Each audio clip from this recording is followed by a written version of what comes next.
그래서 교재는 26페이지고요. 그래서 저희가 제일 처음에 배울 게 재무회계인데 이제 재무회계의 주된 목적은 남 보여주는 겁니다. 그래서 남을 보여주는데 요 외부 정보 이용자에 누가 있냐면은요.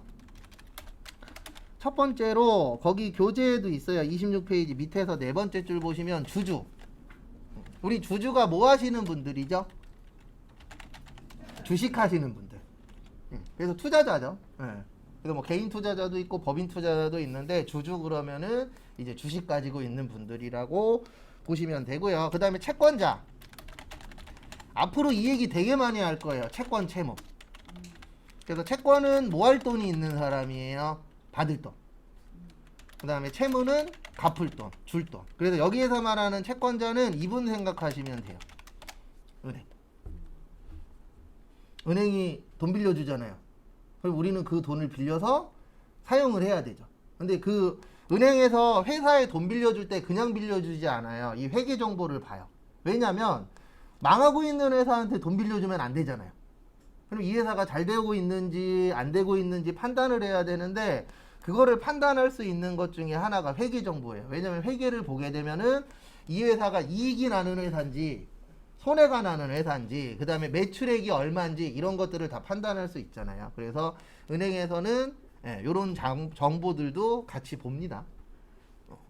요즘 이쪽에 계신 분들 대박 났잖아요. 이자 장사하고 계셔서. 근데 문제는 은행원이 늘어나고 있어요? 줄어들고 있어요? 줄어들고 있습니다. 그래서 이거 앞으로 심각한 문제가 될 거예요. 딴 것 때문에 심각한 문제가 되는 게 아니고 이제 고임금의 노동은 많이 없어질 거니까. 그리고 이제 저임금의 노동이나 이런 것들만 많이 남겠죠. 앞으로 추세가. 이건 제가 한 얘기가 아니고 전문가들이 몇 년 전부터 했었던 얘기예요. 그래서 앞으로 큰 문제가 될 거예요. 왜냐면 은행 직원은 이제 앞으로 필요 없고. 생각을 해보세요. 1년에 은행 몇 번 가요? 거의 안 가요. 저도 언제 가냐면 대출 받을 일이 있을 때. 그럴 때나 한번 가지 거의 갈 일이 없습니다. 그러면 이제 은행 직원이 필요가 없잖아요. 근데 은행 직원 그러면 고임금 노동자 중에 하나잖아요. 그래서 이런 것들이 이제 줄어들고 있는 추세라 걱정이기는 해요. 근데 10년 후에는 괜찮아집니다. 왜냐면 10년 후엔 일할 사람이 없어요. 지금 저희 꼬맹이가 8살인데 걔가 성인 될 때쯤 되면요. 일자리가 남아 돌아요. 근데 그게 딴 것 때문이 아니고 인구가 없어서.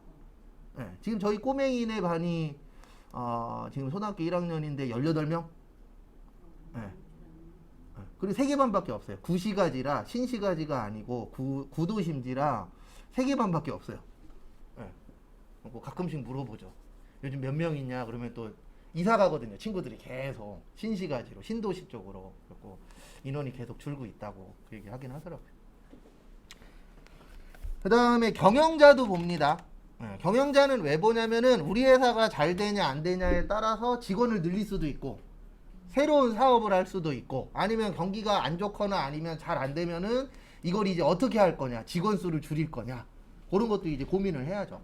그래서 내년에 이거 저도 그렇게 생각하고 최근에 저 아시는 분 프랜차이즈 하시는 분 계시는데 그분 만나서 대화하는데 그분도 그렇게 생각하고 계시더라고요.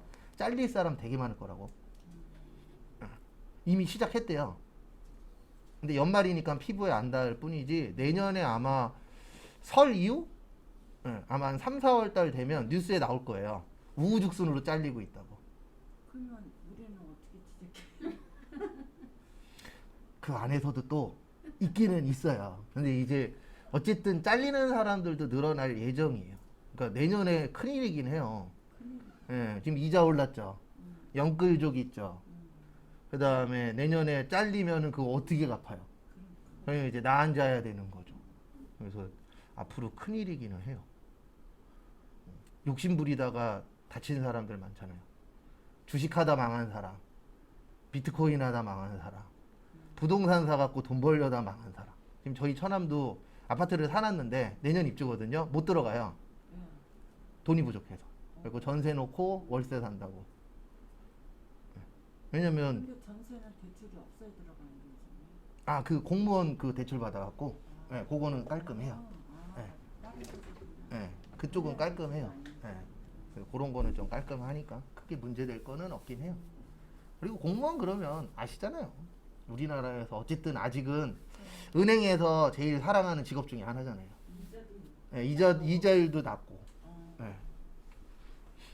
그래서 주변에서 공무원 하겠다 그러면 저는 나쁘다라고 생각은 안 해요. 근데 옛날처럼 좋지는 않지만, 예, 옛날에는 좋았잖아요. 연금도 많이 받고. 그렇고 저 아는 분도 저기 학교 선생님으로 은퇴하셨는데 연금으로 330인가 350 나와요. 예. 근데 지금 선생님들은 그건 아니잖아요. 그거보다 줄어들었으니까. 예, 연금 개혁해갖고. 근데 어쨌든 괜찮아요, 공무원. 근데 이제 옛날보다는 가면 갈수록 나빠지고 있긴 하죠. 그러니까 나빠진다라기보단 다른 데가 좋아지고 있는 거죠. 공무원은 그대로 있는데 옆에 이제 다른 회사들이 더 좋아지고 있어서. 그래서 경영자도 보고 그다음에 이분들도 봅니다. 근데 요건 시험에 안 나와요. 그러니까 여러분들이 나중에 회사 가시면 회계 정보를 봐요. 근데 왜 보냐면은 우리 회사 잘 돼야 좋아요, 망해가고 있어야 좋아요. 당연히 잘 돼야 좋죠. 그래야 내 월급도 뭐 할 수 있으니까, 올라갈 수 있으니까. 그래서 저 예전에 그만뒀을 때 제가 남자 격리로 일을 잠깐 한 적이 있었거든요. 한 3, 4개월. 근데 거기 그만둔 이유가 망하기 일보 직전이었어요. 매출액은 없고 월급을 뭐로 주냐면 사장님이 신용대출 받아서 주고, 그리고 그만두고 2달 후에 지나가는데 간판 없어졌더라고요. 그래서 이게 회계 정보를 볼 줄 알면 장단점이 좀 있어요. 그러니까 장점은 뭐냐면 우리 회사가 잘 되고 있는지 안 되고 있는지 어느 정도 판단 기준이 생기겠죠. 근데 단점은 뭐냐면 이게 안 좋아지고 있어. 그러면은 머릿속에서 그만둬야지라는 생각도 빨리빨리 들기도 합니다. 왜냐면 잘 되는 회사에 있어야 월급도 오르잖아요. 근데 안 되는 회사에 있으면 월급이 줄어들 수도 있고 동결될 수도 있고 그런 부분이 좀 있다 보니까. 근데 격리도 네. 최저임금이죠. 격리 초반에는 대부분 최저임금이죠. 초반에는. 그렇죠. 그래서 가서 내가 뭔가를 보여줘야죠. 저도 여기 왔을 때 150인가 받았거든요. 처음 왔을 때. 근데 격리가 보여줄 게 뭐 있어요? 격리가 보여줄 게 열심히 일하는 거죠. 그렇죠. 예. 그리고 오래 다니는 거죠. 예, 그 수밖에 없죠. 참고로 격리직은 장점은 뭐냐면 오래 다닐 수 있어요. 왜냐면 사장님들이 여러 명이 돈만 주는 거 별로 안 좋아해요. 예, 왜냐면 알게 모르게 사장님의 치부들도 알게 되잖아요. 이게 돈 만지다 보니까. 예. 근데 이제 단점은 뭐냐면 떼돈은 못 벌어요. 이쪽 파트가 떼돈을 벌 수 있는 파트는 아니에요. 그 대신 이제 내가 어느 정도 신입만 얻고 하면은 좀 길게 갈 수 있는 파트 중에 하나긴 합니다. 이직할 때도 그렇죠. 네, 그렇죠. 그런 부분들도 있죠. 왜냐면 여기는 경력도 중요한 곳 중에 하나니까. 근데 어떤 파트는 일정 경력 넘어가면은 안 좋아하는 파트들도 있어요. 왜냐면 어차피 일정 경력 넘어가면은 그게 그거야. 근데 경력에 맞춰주려면은 월급을 많이 줘야 돼. 이런 게 있는데 이쪽 파트 같은 경우에는 경력이 있으면 있을수록 플러스 되는 요인들이 좀 있긴 하죠. 근데 어쨌든 떼돈을 버는 파트는 아니에요. 그냥 어느 정도 중가운데 수준에서 그냥 쭉 꾸준히 갈 수 있는 거 그런 건 좀 있죠. 떼돈 벌려면 저걸 해야 돼요. 영어. 그렇죠. 난 돈 버는 게 목적이야 그러면 딴 거 다 필요 없고 영업해야 돼요. 영어. 그렇죠. 영업. 왜요? 영업이 월급 세잖아요. 네. 왜냐면 영업이 먹여 살리는 직업이니까. 저도 영업 2번 해봤지만 저하고 안 맞아요. 네, 2번 해봤는데 못하겠더라고요. 왜냐면 저는 옛날 거를 좀 곱씹는 사람 중에 한 명이거든요. 과거에 어떻고 막 이런 걸 좀 생각하는 사람인데 이런 사람은 영업 못해요. 영업하는 사람은 어저께 뭔 일이 있었어도 오늘 아침에 눈 뜨면 잊어버릴 수 있는 마인드 그런 거 갖춘 사람들이 영업을 해야지 저처럼 어저께 한 건도 못했어 오늘도 못할 거야 막 이런 사람은 절대 영업하면 안 돼요. 제가 해본 결과 2번 도전했다가 망했죠. 그리고 막 위에서 막 낚아채 가고 내가 다 꼬셔놨는데 같이 가자 그래갖고 지 꼴로 올리고 맞아요. 예, 그런 거 많아요. 이쪽 파트도 있어요. 저도 이제 20대 때 회사 들어갔을 때 큰 꿈을 안고 들어갔죠. 뭔 일이 생기면 우리 직장 상사가 나를 도와줄 거야. 뭘 도와줘요? 지 도망가느라 바쁘지. 예. 그래서 예전에 서류 올렸더니 좋은 거에 지 이름 빠졌다고 넣으라 그러고 나쁜 거에 지 이름 들어갔다고 빼라 그러고 좋은 거 있으면 지가 서류 들고 가고 나쁜 거 있으면 네가 들어가라 그러고 그래서 그때 확실히 느꼈죠. 이게 사회구나. 예. 그러니까 저는 잘못 배운 게 TV로 사회를 배웠어요. TV 보면은 막 직장 상사가 막 부하직원 막 안 좋은 일 있으면 막 막아주고 막 그러잖아요. 그런 건 없잖아요, 솔직히. 있긴 있지만 극소수지. 네, 다수는 아니더라고요, 해보니까. 그래서 그때 좀 느꼈죠. 이게 사회구나, 라는 건. 근데 누가 가르쳐주는 사람도 없었고 솔직히 누가 옆에서 얘기해도 들어먹지도 않았으니까 그냥 난 이게 맞아 그러면 그냥 직진만 했었죠. 근데 지금 생각해보면 후진도 좀 할 줄 알았어야 되는데 직진만 해서. 그래서 요거는 좀 중요해요. 요건 시험 문제 나옵니다 가끔씩. 요게 나와요. 외부냐 내부냐. 그래서 재무회계는 주된 목적이 뭐라고요? 남 보여주는 게 주된 목적입니다. 내부에서도 보지만 남 보여주는 게 주된 목적이라는 거 참고하시고요. 그 다음에 27페이지로 넘어오세요. 그리고 수업하다 보면 제가 막 건너뛸 때 있을 거예요. 그러면 이렇게 생각하세요. 우리 공부하고는 관련성이 없다.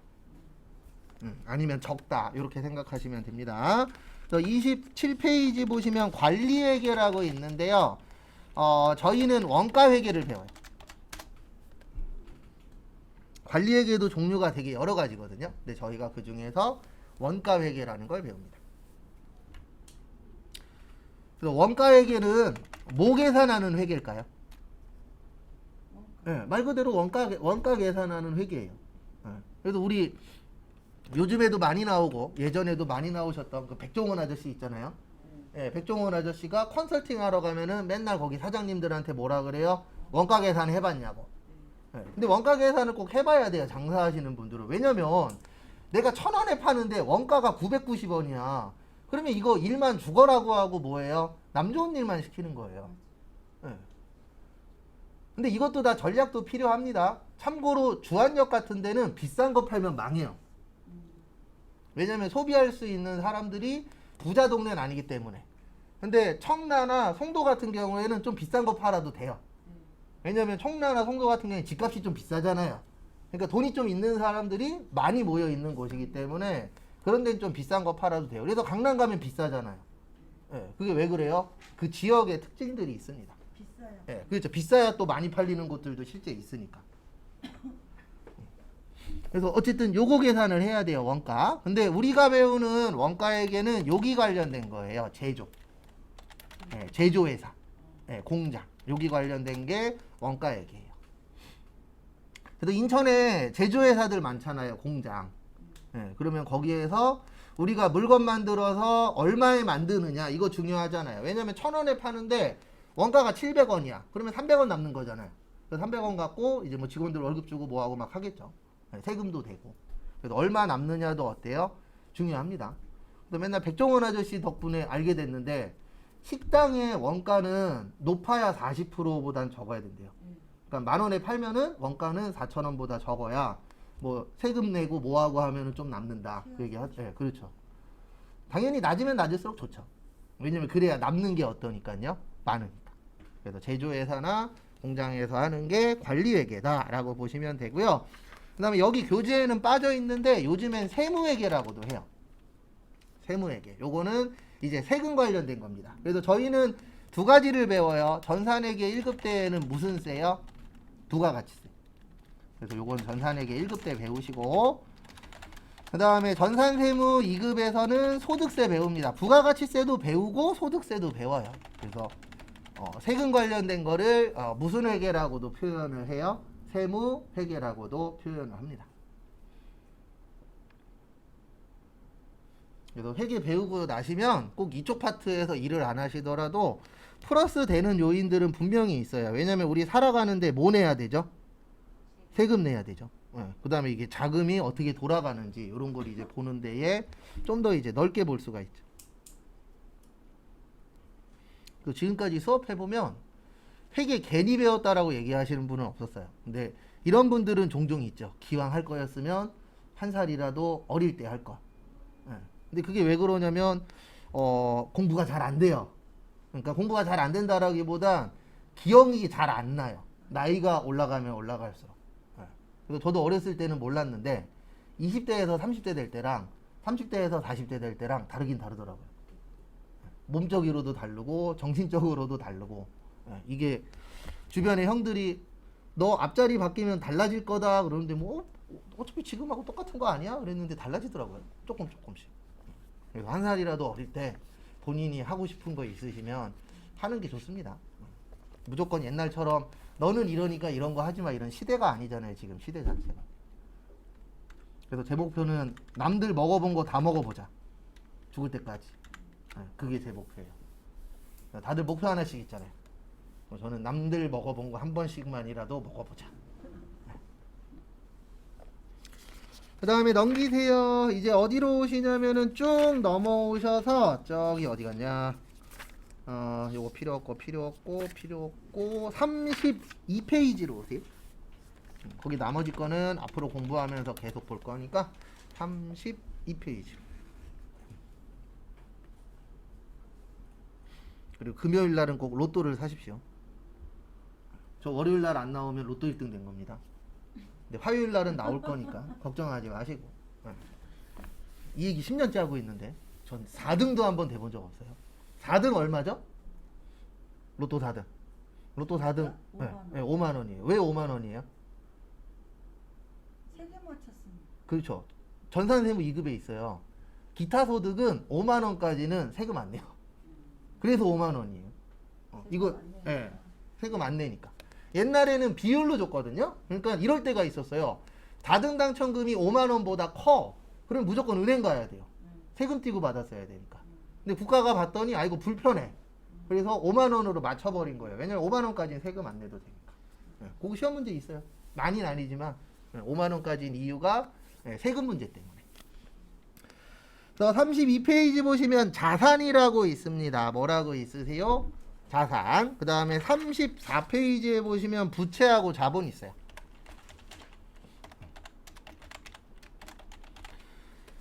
자산은 이렇게 되어 있어요. 부채하고 자본으로. 요거는 공식이에요. 요거를 회계 등식이라고 해요. 회계 공식. 또는 뭐 등식. 이렇게 표현을 합니다. 그래서 이런 거에 속으시면 안 돼요. 뭐에 속으시면 안 되냐면 이거 되게 나쁜 놈들인데 자기 자산이 100억이래. 그거에 속으시면 안 돼요. 왜냐면 부채가 90억일 수도 있잖아요. 근데 다 오픈을 안 해요. 왜 안 해요? 부채가 많을 거니까. 그럼 만약에 어떤 사람이 TV에 나와갖고 장사하려고 아니면 자기 책 팔아먹으려고 아니면 강의 팔아먹으려고 이런 얘기 하잖아요. 자기는 100억대 자산가래. 근데 원래 이걸 보면 안 돼요. 원래 이걸 알려줘야 돼요. 자본이 내 돈이거든요. 근데 부채는 누구 돈이에요? 남의 돈. 그래서 자산은 내 돈하고 남의 돈을 합친 거예요. 그래서 이런 경우입니다. 만약에 내가 아파트를 10억짜리를 샀어요. 이게 자산이 되는 거예요. 근데 여기에 은행에서 대출받은 게 7억이 있어. 7억은 대출받았어. 요게 뭐가 되는 거예요? 부채. 그러면 자기 돈은 얼마가 되는 거예요? 3억. 이런 사람들이 이제 죽어나는 거예요. 내년부터. 왜요? 뭐가 계속 올라가고 있으니까. 이자율. 이거 쉽게 떨어지진 않을 것 같아요. 원래 올라갈 때는 급속도로 올라가는데 떨어질 땐 천천히 떨어지잖아요. 그래서 10억짜리 아파트 있다를 원래 보면 안 되고 이걸 봐야 돼요. 이 사람 돈이 얼마나 들어갔냐. 근데 대부분 TV라던가 뉴스라던가 신문이라던가 인터넷이라던가 유튜브라던가 이런 데에서는 이 얘기는 쏙 빼요. 그러면 사람들이 우러러 보는 거예요. 와, 저 사람 10억 갖고 있대, 100억 갖고 있대. 그럼 저 사람이 얘기하는 거대로 하면 나도 돈을 벌 수 있지 않을까? 라고 해서 사기치는 사람들이 많아요. 근데 웃긴 게 뭐냐면 사기치는 사람들이 구독자가 많습니다. 그리고 더 웃긴 게 뭐냐면 사기꾼이라는 게 맞는데도 댓글에 이렇게 달려요. 우리 형은 그럴 사람 아니래. 그러니까 뭐라 그래야 되나? 약간 종교적으로 바뀌시는 분들이 있어요. 저 되게 싫어요. 그러니까 좋아하는 건 괜찮아요. 근데 그거를 사리 판별을 하면서 좋아해야 되는데 저 제일 싫어하는 게 맹목적인 사람이거든요. 그러니까 아직도 있어요. 저희 어머니 부근에 아직도 이명박 씨가 한 4대강이 대한민국을 먹여 살릴 거래요. 그건 아니라고 봐요. 그러니까 이명박 씨 잘한 거 있잖아요. 그러니까 잘한 걸로 얘기하면 이해를 하는데 별로인 거를 아직도 그 사람이 했으니까 이게 대한민국을 먹여 살릴 거야. 이건 아니라고 봐요. 저는. 참고로 저는 당 딱 누군 없어요. 그냥 잘하면 잘했다, 못하면 못했다 그건데 약간 좀 맹목적 사랑? 그건 좀 아닌 것 같아요. 문재인 씨도 잘못한 거 있으면 욕 먹어야죠. 맞잖아요. 그게 맞는 거지. 무조건 누구니까 괜찮대. 이거는 좀 아닌 것 같아요. 근데 요즘 사람들이 그렇게 변하고 있어요. 근데 왜 그러냐면 저 사람 말을 믿으면 왠지 내가 부자가 될 것 같아. 왜냐면 여기 계신 분들도 그렇고 저도 그렇고 돈 많아서 슬프진 않잖아요.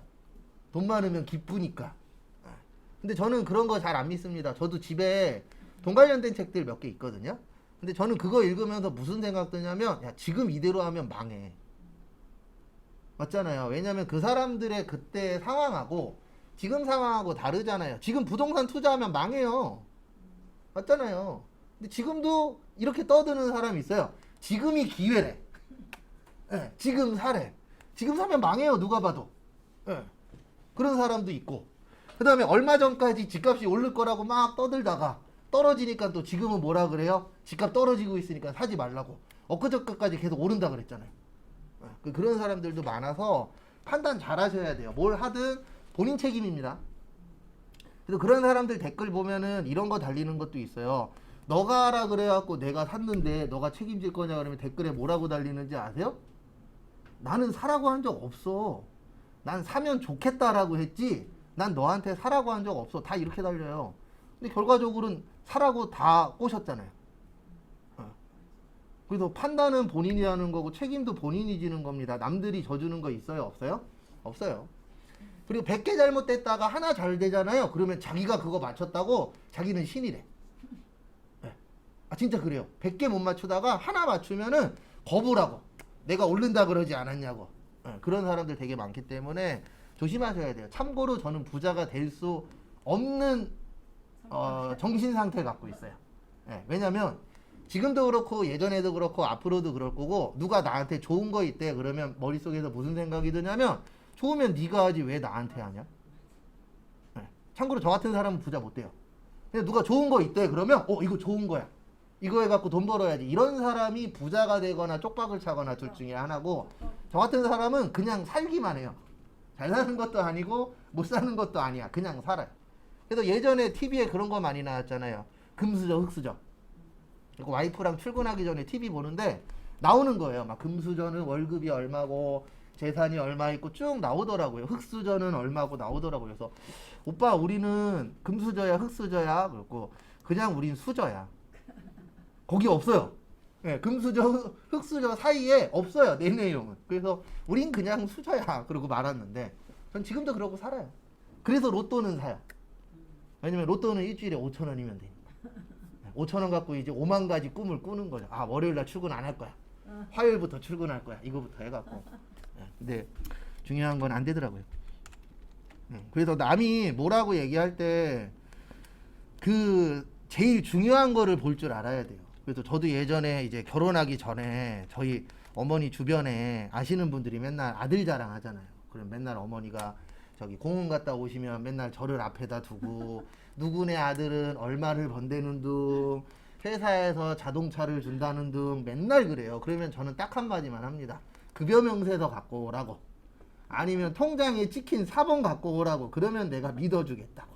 왜냐면 어머님들끼리는 한 MSG를 한 1.5에서 2배씩은 치세요. 네. 그 좋은 회사를 왜 3개월 후에 때려쳐요? 월급도 많이 주고 차도 주는데. 그렇죠.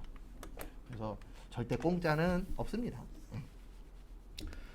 그래서 거기 자산 보시면 자산은 크게 두 가지로 되어 있어요. 뭘로 되어 있냐면 재화랑 채권으로 되어 있습니다.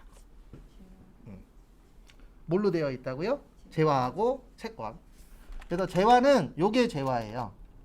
재화가 뭐냐면 재산적 가치가 있는 유채물과 무채물.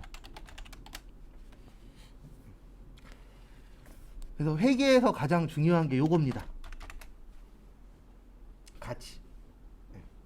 회계의 가치는 다 숫자로 되어 있어요. 근데 그 숫자가 다 돈입니다. 그래서 이쪽 파트는 좀 꼼꼼하셔야 돼요. 왜 그러냐면 내가 숫자 하나 잘못 쓰면요 돈이 왔다 갔다 하는 거예요.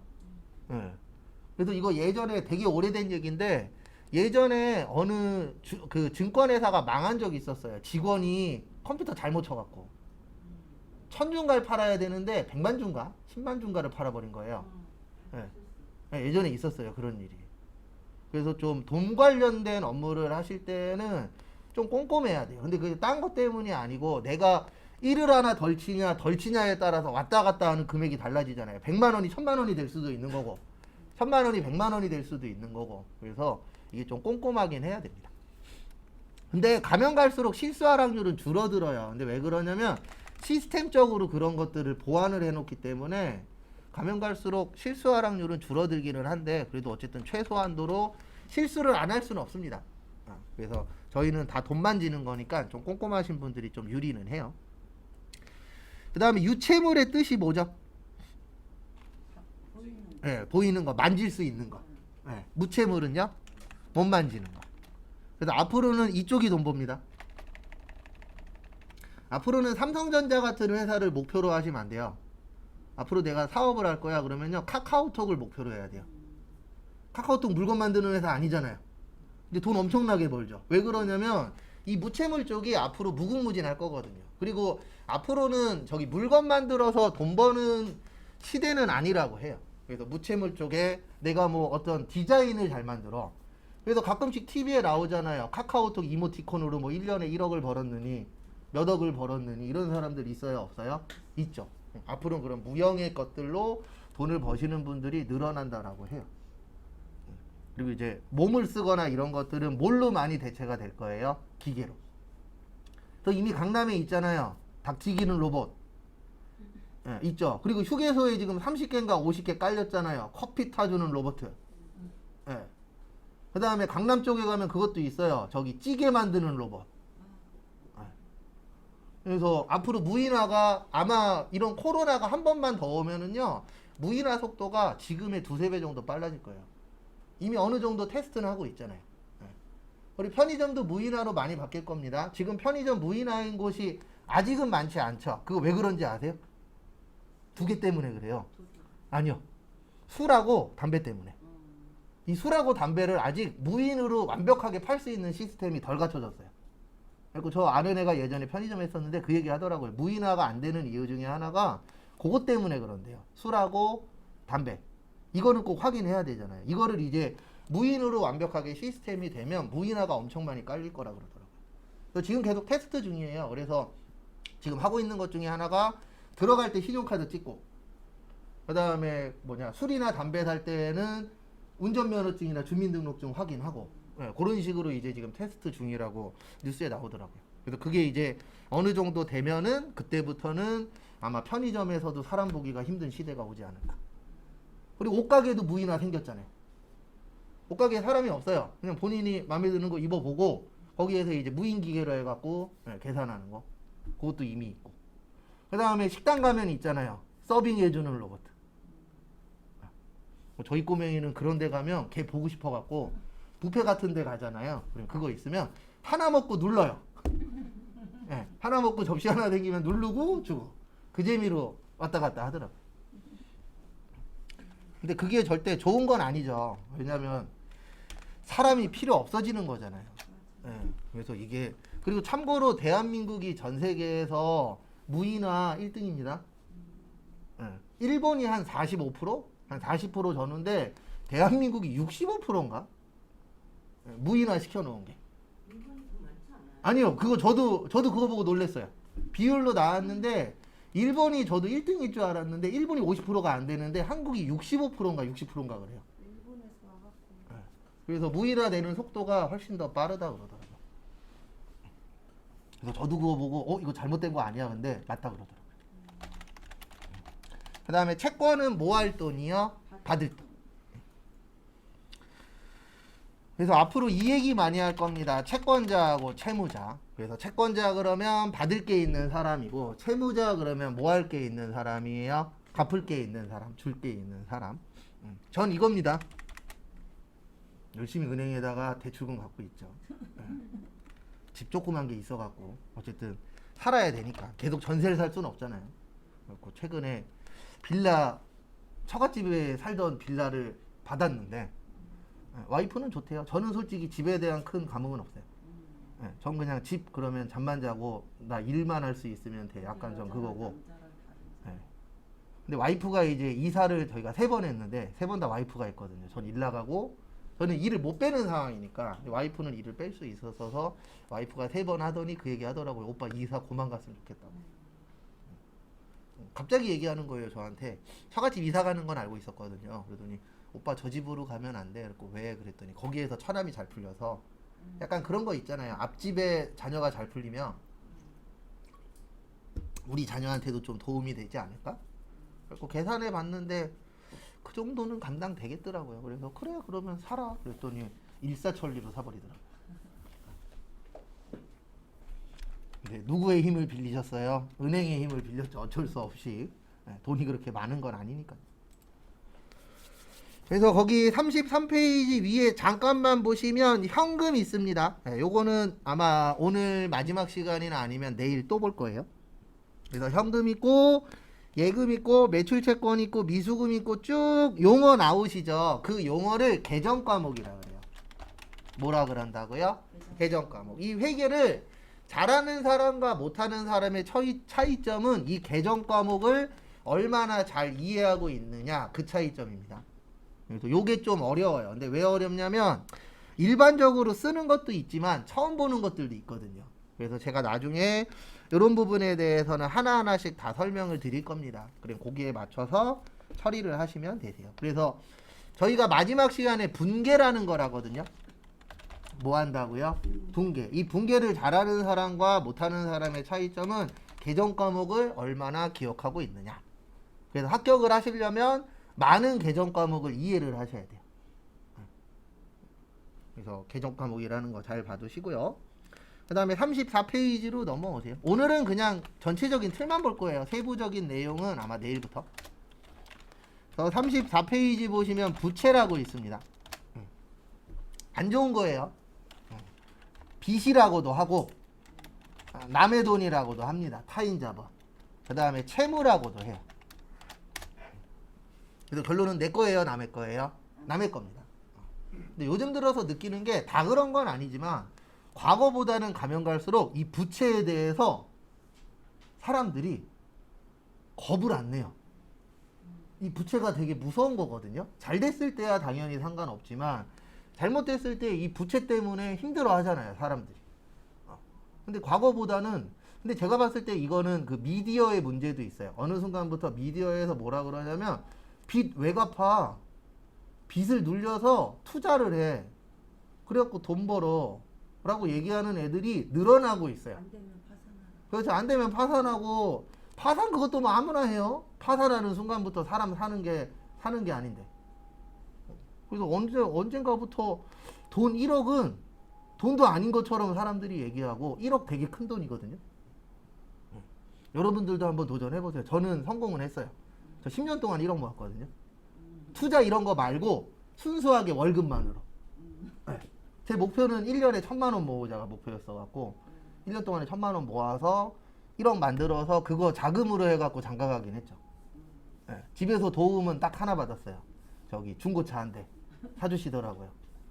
네. 근데 어쨌든 이게 돈 버는 게 1억이라는 돈이 되게 큰 돈인데 어느 순간부터 1억은 그냥 아무것도 아니야가 돼버렸어요. 특히 빚 1억도 엄청 큰 돈이라고 저는 생각을 하는데 그래도 빚 관련된 거는 고민을 좀 많이 해야 돼요. 왜냐면 당연히 투자를 할 때 내가 만약에 집을 사서 부자가 되고 싶어. 그럼 당연히 잘 될 거라고 생각하고 하는 건 맞아요. 근데 안 됐을 때 어떻게 처리할 거냐라는 생각은 1도 없더라고요. 안 되면 그냥 파산하면 되지. 라고 생각하시는데 절대 그게 쉬운 거 아닙니다. 제 주변에 파산 도와주시는 분 있어요. 필요하시면 얘기하세요. 제가 서울에다 연결해 드릴게요. 그거 전문으로 하시는 분 있어요. 법무사. 근데 그런 생각하는 사람들 자체가 사기치는 사람들. 그렇죠. 그거 얘기하는 사람들이 다 사기꾼이에요. 그래서 제가 이제 이런 거 돈 관련된 걸 하다 보니까 유튜브 보다 보면은 가끔씩 돈 관련된 거 얘기하는 사람들이 떠요. 들어보면은 결론적으로는 다 자기 믿고 투자하란 얘기예요. 예, 그러면 나를 따르면 너네들은 부자가 될 것이다.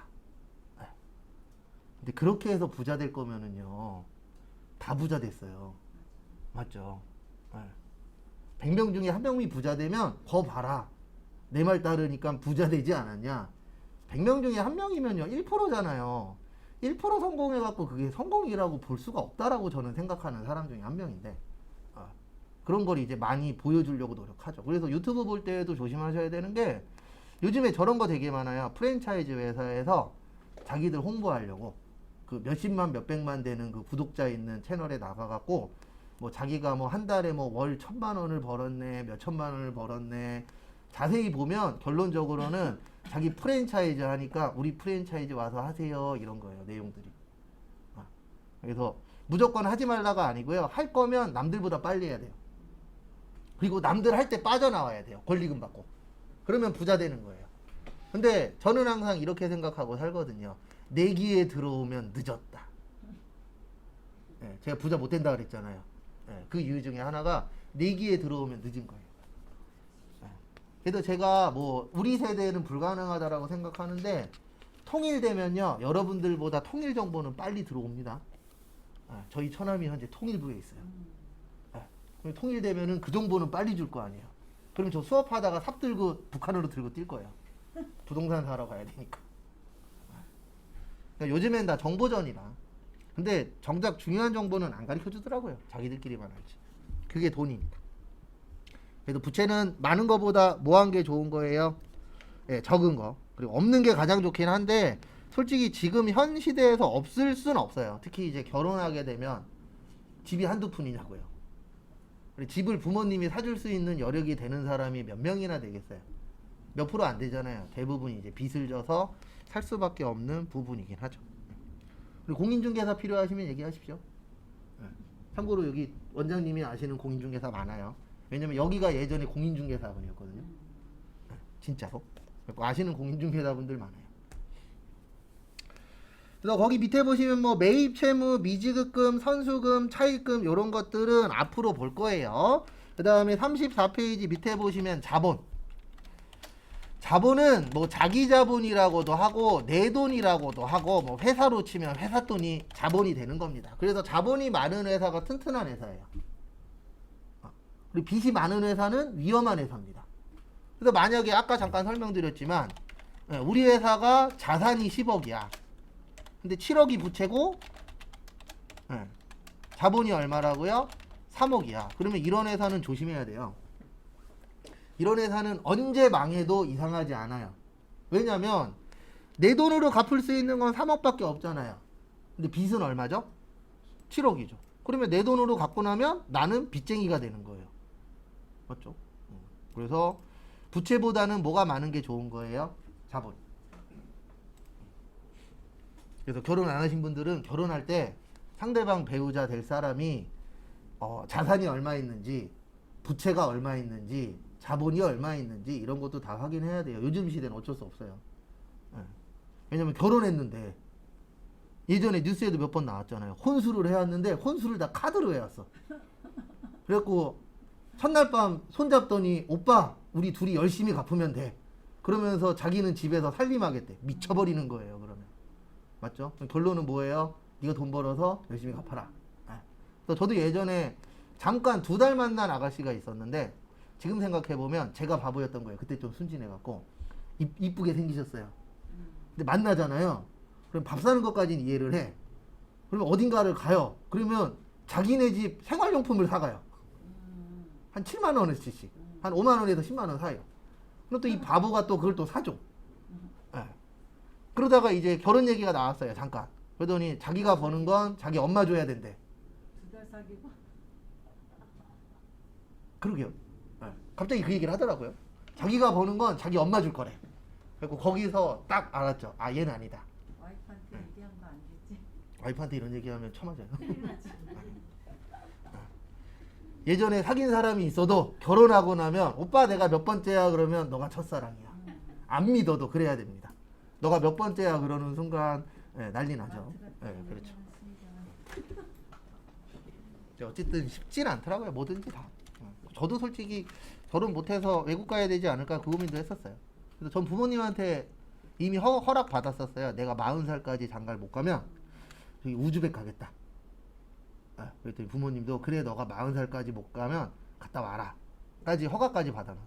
근데 40 되기 전에 장가를 가갖고 우즈벡은 안 갔지만 종종 물어보시더라고요. 왜 우즈벡이냐고. 우즈벡 가면 김태희가 논밭에서 일을 하신다라는 소문을 들어서.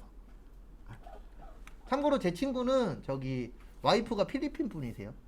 12살 어려요. 그리고 동생은 13살 어리고. 그렇고 와이프한테 이 얘기하면 좋냐 그러면 속으로는 네 그러고 겉으로는 아니요 안 좋아요 이러고 있죠. 네, 좋다 그러면 또 혼나니까. 그래서 꼭 요거 많은 회사로 가십시오. 그래서 저도 한번 근데 그 회사는 돈은 많은데 월급이 짜서 그만뒀었는데 네, 돈은 많아요. 그리고 좋은 게 뭐였었냐면 저희 내일쯤 배울 건데 어음을 안 써요. 회사가 다 현찰 박치기예요. 요즘은 너무 많잖아. 네, 그렇죠. 최대한도로 어음은 안 쓰는 게 좋아요. 왜냐면 어음 때문에 대부분 부도나기 때문에 어음은 최대한 안 쓰는 게 좋긴 한데 거기는 100% 현금 박치기. 그 회사는 튼튼했는데 단점이 뭐였냐면 사장님이 욕심이 많은 건지 아니면 원래 구조가 그랬었는지 모르겠는데 사장님이 월급이 1,500이거든요. 그것까지는 이해를 해요. 왜냐면 원래 원 사장님이 있었는데 돌아가셔서 물려받은 거예요, 아들이. 거기까지는 그렇다 쳐. 넘버 2가 월급이 300인가 350이에요. 그래 넘버 1하고 넘버 2하고 1,000만 원 이상 차이 나는데 그거 딱 보고 무슨 생각이 들었냐면 여긴 아닌 것 같아. 비전이 없죠. 그렇죠. 비전이 없는 거죠. 결과적으로는. 그리고 사장님도 한국에 없어요. 미국에서 식당이에요. 이민 가갖고. 그리고 한국에도 자주 안 들어와요. 네. 그리고 그거 보면서 아, 이 회사는 아닌 것 같아. 그래갖고 상무님이랑 10,000원 가지고 대판 싸우고 그만뒀죠. 그리고 싸우지 마십시오. 저는 약간 전적이 있어요. 저는 지금도 그런데 과거에는 더 심했어요. 불의를 보면 눈을 감아야 되는데 불의를 보면 눈 부릅뜨고 덤볐어요. 그래갖고 상무님이랑 10,000원 때문에 대판 싸운 적도 있었고. 근데 지금 생각해보면 싸울 필요가 없는 거였는데 그냥 그때는 그냥 누가 쿡 찌르면은 팡 터지는 스타일이어갖고 그래서 지금은 눈 감는 연습 많이 하고 있어요. 그래갖고 옆에서 무슨 일이 있어 그러면 눈 감고 그냥 가요. 어쩔 수 없습니다. 왜냐면 요즘에는 괜히 남의 거 참견했다 잘못되는 경우들이 비일비재하니까 항상 무조건 눈을 감으라는 건 아닌데 그래도 가끔씩 수업하다 보면 그런 얘기 하시는 분들이 있어요. 지나가다가 고등학생들이 담배 피는 걸 봤다. 어떻게 해야 되냐. 그러면 전 이렇게 말씀드리죠. 그냥 가시라고. 왜냐면 요즘에 고등학생 애들한테 훈계하잖아요. 그러면 이래요. 아저씨 저 본 적 있어요? 그냥 가던 길 가세요. 이렇게 얘기하지. 아이고 죄송합니다. 저희가 고등학생인데 담배 펴서 그럴 애들이 없잖아요. 예전에도 안 그랬지만. 그래갖고 그런 것들은 그냥 눈 감고 가시는 게 장수의 비결입니다. 괜히 잘못했다 큰일 나는 경우들도 있어요. 찍어서 내년은 벌금 금액이 아니 주원이가 술한테 그거 CCTV에 막 찍혀요.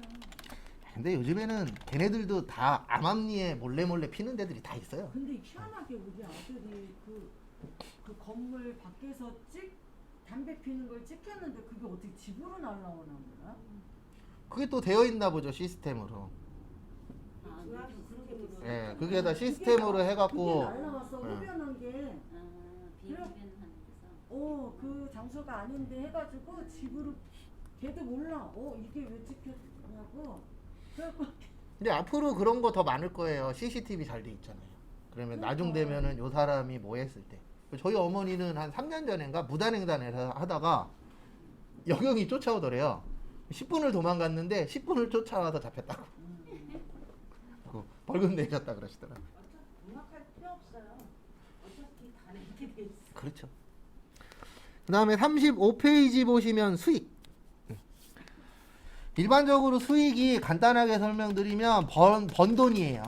네, 번 돈이고 그 다음에 비용은 쓴 돈입니다. 사용한다. 그래서 뭐가 많아야 좋은 거예요? 네, 수익이 많아야 좋은 겁니다. 그래서 만약에 수익이 10억이야. 그 다음에 비용이 7억이야. 그러면 이익은 얼마가 되는 거예요? 3억이 되는 거예요. 그래서 원래 이것도 이걸 보여줘야 돼요. 이익이 얼마다. 근데 대부분 이익 얘기 안 하고 이것만 얘기합니다. 자기 100억 벌었대. 네, 매출액이 100억이잖아요. 근데 우리가 궁금한 거는 매출액 100억이 아니에요. 솔직히 얘기해서 100억 원어치 팔아서 얼마 갖고 갔냐. 100억 팔아갖고 1억 갖고 갔대. 그러면 솔직히 많이 갖고 간 거 아니잖아요. 네. 근데 그런 걸로 사기치시는 분들도 있어요. 일명 기획 프랜차이즈라고. 이거 TV에도 종종 나와요. 갑자기 막 음식 프로 같은 데서 보면 어느 식당을 가서 먹는데 이 가격에 이런 음식을 먹을 수 있어? 라고 생각되는 거 있잖아요. 종종 거기에 장난치는 데들이 있대요. 그러니까 당연히 불가능한 가격인데 TV에다 홍보한 다음에 권리금 받고 팔아먹는 거예요. 그럼 TV에 나왔으니까 사람들이 엄청 많이 오잖아요. 그래 그때 덤벼드는 사람이 있으면 권리금 갖고 팔고 도망가는 거예요. 선생님 옛날부터 네. 이 우리나라만 권리금 제도가 있는 거예요? 다른 나라에도 외국에도 있긴 있죠. 있어요? 네, 외국에도 있긴 있는데 이제 우리나라 같은 경우에는 이제 법제화를 시키려고 계속 노력 중이죠. 왜냐면 어쨌든 권리금을 주고받잖아요. 근데 이건 무형이잖아요. 그리고 현재는 법으로 아무런 저희가 안 돼 있죠. 안 돼 있죠. 근데 이거를 이제 법제화 시키려고 계속 노력은 하고 있죠. 왜냐하면 권리금 문제가 항상 싸움에 이게 다툼에 들어오니까. 게 그거잖아요. 그 장소에서 그동안 장사한 걸 적고 다른 데로 이제 적고 다른 사람한테 팔려고 그동안 이익 난 걸 그러니까 이익 난 거라기. 네. 받아먹는 그렇죠. 결론은 그거죠. 자리세죠. 내가 이 자리를 잘 깎고 닦아놨으니까 너가 여기 들어오면은 장사는 이만큼은 될 거야. 그러니까 그거에 대한 돈을 달라. 미래 저기 그렇죠. 미래 가치인 거죠. 가치를 남한테 넘겨건 그렇죠. 넘겨주는 거죠. 떠넘기는 예, 거예요, 맞아요. 한마디로? 예. 그럼 그 사람이 갖고 그만큼 권리금 주고 들어왔어. 근데 안 돼. 안 되면 이제 본인 팔자가 되는 거죠. 거기부터는. 할 수 없는. 예, 그래서 이런 분들이 있어요. 일명 뭐래도 안 되는 사람은 권리금을 아무리 많이 주고 좋은 데 들어가도 안 돼요. 근데 뭐래도 잘 되는 사람은 권리금도 없고 정확히 이상한 자리를 하는데 돼. 그런 분들도 퍼센트가 있죠. 있는 거야. 퍼센트로 있진 않아요. 그냥 내가 만드는 거예요. 그래서 내가 여기 장사 이만큼 잘 되니까 누가 이거 산대. 3억 줘. 3억 준대. 그러면 그게 권리금이 되는 거예요. 가계부나 카드네요. 그거 보여주고 권리금 측정을 하는. 예, 그래서 매출액이 얼마 정도 나와. 그러면 이 매장에서 이 정도면 엄청 잘 나오네. 그러면 돈 주세요. 그래서 실제 유튜브에서도 실패 사례 중에 하나인데 신사임당이라고 있어요. TV에도 몇 번 나오고 유재석 씨 나오는 프로에도 나오고 그 사람이 있었는데 10억에 팔아먹었어요. 채널을. 근데 지금 망했어요. 근데 저는 망할 거라고 예상하고 있었어요. 채널을. 근데 왜 망할 거라고 예상을 하고 있었냐면 이게 뜨고 있는 시대에서 판 게 아니고요. 저무는 시대에서 팔았거든요. 근데 이 상대방 산 사람이 이 채널이 잘 나갈 때 월 1억까지 벌었었대요. 예, 그거를 보고 1억이면 1년이면 12억이잖아요. 근데 내가 10억 주고 샀어. 그럼 1년 안에 회수할 수 있을 것이다 라고 생각하고 산 거죠. 근데 저는 그거 딱 보자마자 무슨 생각 들었냐면 바보 아니야? 왜냐면 이게 올라가고 있는 추세의 거를 샀다 그러면 이해를 하는데 이렇게 올라갔다가 지금 이렇게 떨어지는 거거든요. 이게 떨어지는 곡선이 되게 심각한 채널인데 그 채널을 10억 주고 샀다 그래갖고 몇몇 사람들은 그 얘기 하더라고요. 잘 샀네. 근데 저는 망할 거다. 그래서 지금 망하고 있어요.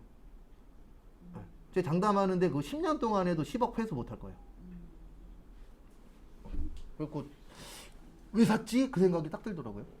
좋은 채널이면 모르겠는데 잘 되고 있는 채널이면 모르겠는데 구독자만 많지 조회수도 뭐 만회, 2만회 막 100만, 150만인가 170만이거든요. 구독자가. 근데 조회수 10만도 안 돼요. 권리금 이런 거 넘기고 그러는 거예요? 네. 그것도? 네. 가게도 아닌데? 네. 유튜브도 팔아요, 채널. 그리고 뭐 10,000명, 구독자 10,000명, 구독자 10,000명 그러면 뭐 100만 원, 1,000만 원 이렇게 팔아먹어요. 다니는 애들은 처음 들어보네. 그게 그런데 다- 예. 권리금을 가게에서 그 사람 탈때 권리금이면 내가 그 가게를 권리금 주고 들어가잖아요. 예. 그럼 그 근거 자료를 세무적으로 아니요, 근거 자료 없어요. 그냥 근거 자료가 다른 데보다 장사가 잘 된다. 그게 근거 자료지. 따로 뭐 이게 권리금이 이렇게 얼마 받았습니다. 이런 공식은 없어요. 보여주는 네. 데가 있고 안 그러니까 저거랑 똑같은 거예요. 내가 아파트를 샀어. 3억 주고 샀는데 10억에 팔았어. 그러면 그게 7억이 권리금이 되는 거죠. 막말로. 그러니까 그런 개념이지 이게 뭐 장사가 이만큼 되니까 이만큼 받아야 된다. 그건 없어요. 보여주는 의무는 없어. 그렇죠. 그러니까 재수없 그 장사에 대해서 잘 모르거나 그러신 분들은 3억 달래. 여기 3억 줘도 남을 것 같아. 그 들어갔는데 장사가 안 돼. 그런 경우들도 많죠. 그 팔고 나간 사람은 이거 아니 홍돈 받는 거네. 홍돈이죠, 결론은. 그런 거 장사하시는 분도 있어요. 그러니까 그런 네. 거 하는 사람이 있다는데 참 이게 법적으로 적용도 안 되고 그래서 이해가 좀 안 되는 부분이 근데 그거는 이해라기보다는 그냥 어떻게 보면 하나의 그 물건으로 형성이 된 거죠. 왜냐하면 장사 잘 되는데 들어가면 나도 잘 될 거야. 그래서 내가 만약에 장사를 하고 싶은데 돈이 많아. 그러면 저라면은 송도, 부평, 부월동 이런 데로 들어가겠죠. 형성이 안 돼 세 가게로 들어가는 게 낫다는 얘기네요. 권리금을 안 주고 가려면. 그 대신 이제 그렇게 돼버리면은 여기는 장사가 잘 될지 안 될지 모르는 거죠. 그렇죠. 그렇죠. 그것도 의아부담 그것도 그렇죠. 부담. 예, 그 대신 이제 내가 권리금을 주고 들어가는 데는 이미 상권이 형성되어 있기 때문에 들어갔을 때 돈 벌 확률이 어때요? 높은 거죠. 그 차이라고 보시면 돼요. 그러니까 그 돈 벌 확률을 높이기 위해서 내가 그만큼 돈을 지불을 해야 되는 거예요. 그게 권리금이라고 보시면 돼요. 그러니까 아파트 가격도 똑같잖아요. 왜 10억이에요? 그러면 그 누구도 대답 못 할걸요? 근데 어차피 프랜차이즈는 그런 사람이 성립되어 있지 않는 상권에서도 권리금이 있어요. 근데 그거는 권리금은 무형이기 때문에 무형이 돈을 벌 수 있는 게 이거 얼마다가 딱 책정되어 있지 않아요. 가격 자체가. 예전에 보니까 그걸로만 그런 사냥꾼 헌터들이 있더라고. 있어요. 그래서 그거를 일명 뭐라 그러냐면 우리 기획부동산이라 그러잖아요. 기획 프랜차이즈도 있어요. 그래서 기획을 해갖고 뭐 TV나 유튜브나 블로그나 그런 쪽으로 해서 광고를 계속 때리는 거예요. 그럼 미국이나 이런 선진국 같은 데는 그런 문화가 많이 형성이 됐어요. 그쪽도 있긴 있을 거예요. 정확하게 모르겠는데 어느 정도 형성은 되어 있겠죠. 왜냐하면 거기도 잘 되는 데가 있고 안 되는 데가 있고 그러면 잘 되는 데 들어가려면 어쨌든 뭐 월세도 비쌀 거고 그런 부분들은 어느 정도 형성은 되어 있죠. 근데 정확하게는 몰라요. 외국을 못 가봐. 미국이 더 나아 우리나라. 미국은 좋은 점 하나 있어요. 미국의 식당은 허가제예요. 시대. 우리나라처럼 저 식당 할래요 그러면 하는 게 아니고 몇 곳 딱 정해져 있잖아요. 요 동네는 식당 100개 그러면 100개 딱 차면 더 이상은 못 들어오죠. 그래서 백종원 씨가 저기 정치인들한테 그 얘기 했잖아요. 우리나라도 허가제로 바꿔달라고. 등록제다 보니까 우후죽순. 여기도 보세요. 여기 1층 내려가셔갖고 왔다 갔다 하면 요 라인에만 편의점이 한 3, 4개 있어요. 네. 커피숍은 뭐 어마무시하게 많고. 네. 그러니까 이게 잘못된 거라고 보는 거죠. 왜냐면 장사해서 먹고 살던 사람들 계속 커피숍 생기니까 나눠 먹기 하다가 어느 순간에 손 놓고 나가는 놈이 지는 싸움이 되는 거잖아요. 버티는 놈이 이기는 게 되는 거고. 근데 버텼는데 돈이 안 돼. 이런 경우들이 비일비재하죠. 왜냐면 버텨갖고 나 살고 있는데 또 들어와요. 그러면 또 얘네랑 또 나눠 먹게 되고 그러다 보면은 어느 순간에 내가 갖고 있던 자본금 다 쓰고 그래서 프랜차이즈들만 돈 버는 그런 부분들도 있죠. 그리고 얘가 예전에 몇 년 전에 그 대왕 카스테라 아, 예. 그런 대만 카스테라. 케이스 같아. 그렇죠. 여기 있었는데 하나 들어오니까 여기저기 들어오는 거야. 그러니까. 그러니까 그걸로 이제 돈 벌겠다고 해서 우후죽순 다 생겼다가 사건 사고 빵 터지면서 그냥 한 방에 쫙 됐잖아요. 그러면 그때도 누구만 돈 벌었어요? 프랜차이즈 회사만 돈 번 거예요. 왜냐면 인테리어비, 뭐 보증금, 권리금 이런 거 다 자기들이 어느 정도 가져가니까. 권리금으로 들어가. 그래서 어떤 연예인 개그맨은 무명 개그맨인데 그 사건 터지기 3일 전에 문 열었대잖아요. 대왕 카스테라. 대만 카스테라. 그리고 3일 후에 그 사건 터져갖고 쫄딱 망했대잖아요. 서민들이 소자본으로 하기에는 딱 좋은 케이스였는데 한편으로는 이 사건 사고가 터지니까 근데 그건 있는 것 같아요. 돼야 한번. 예, 그 소자본을 어디까지가 소자본으로 볼 거냐. 솔직히 저는 소자본 그러면 1,000만 원이라고 생각을 하는 사람인데 어떤 사람은 소자본 그러면 1억, 1억이면 예, 어떤 사람은 뭐 5억. 그렇죠. 이게 좀 차이가 있는데 소자본 창업도 요즘 힘들어요. 소자본 창업에 이런 거 있잖아요. 스마트 스토어. 스마트 스토어 소자본 창업입니다. 제 주변에서 지금 3년째 하는데 지금 미치기 일보 직전이래요. 장사가 안 돼서. 스마트폰? 아니요, 스마트 스토어. 인터넷으로 물건 구매하는 거. 네, 그런 업체들을 스마트 스토어라고 표현하거든요. 네. 엄청 많아요. 근데 왜 죽을라 그러냐면 장사가 작년엔 좀 됐거든요. 그러면 장사가 괜찮게 되잖아요. 그러면 자본력 있는 회사가 시고 들어와요. 그러면 난 1,000원에 파는데 얘네는 990원에 팔아버리는 거예요. 근데 난 990원에 팔면 나한테 남는 게 없어. 그럼 이제 또 밀리는 거죠. 그래서 소자본 창업 되도록이면 하지 말라고 하는 게 그것 때문에 그래요. 그리고 대부분 버틸 수 있는 여력들이 없고 적어도 5억은 있어요. 뭘 하든 어쨌든 돈은 많아야 돼요. 그래서 좀 슬프긴 하죠. 그래서 꼭 요게 많은 삶을 사셔야 돼요. 수익이. 네, 뭐보다 많아야 돼요? 비용보다. 그래서 이런 분들이 있어요. 저도 주변에 한 명 있었는데 월급 들어오면 그 다음 날부터 월급이 없어요. 왜요? 카드값으로 다 나가. 원래 대부분 그렇지 않아요? 아, 그런가요? 아, 저는 그 삶이 아닌지라. 참고로 저는 제 이름으로 된 카드가 없어요. 신용카드가. 직불 카드는 있는데 예, 그래서 지금 쓰고 있는 신용카드도 와이프 거예요. 그래도 신용카드 있어야 신용이 올라가서 좋아요. 아, 근데 뭐 저는 대출 받는 것도 극도로 싫어하는 사람이라. 예. 그래서 저는 여기 긁으면 와이프 핸드폰으로 문자가 가요. 그래도 신혼 때는 와이프가 못 믿겠는지 나 야근해 그러면은요 영상 통화 오고 야근하는지 확인하려고. 그다음에 퇴근해 그러면 가까운 편의점 가고 긁으라 그러고. 그래갖고 처음에는 솔직히 저게 왜 저러나 그랬는데 못 맞출 정도는 아니니까 맞춰는 줬었는데 어느 순간에 좀 짜증은 나더라고요. 나를 얼마나 못 믿으면. 그래서 맨날 와이프 그래요. 오빠 남자는 돈이 많으면 안 되고 왜 그러면 딴짓해. 맞아. 그럼 전 그러죠. 야 딴짓할 돈 좀 있으면 좋겠다. 진짜로 매주 같은 남자도 돈이 있으면 별걸 다 해. 그런 경우들도 있는데 아닌 사람도 있잖아요. 10%도 안 될 거야. 근데 어쨌든 돈 많아서 뭐 완전히 나쁜 거는 없으니까. 돈은 써야지. 돈은. 그 다음에 거꾸로 이렇게 될 수도 있어요. 수익은 10억인데 비용은 12억이야. 그러면 이때는 손실이 되는 겁니다. 자, 그래서 요런 삶보다는 그래도 요게 낫잖아요. 기왕이면 남는 게 낫지. 모자른 거보다. 그래서 여기까지 보시고 11시 40분에 다음 거 또 보도록 하겠습니다.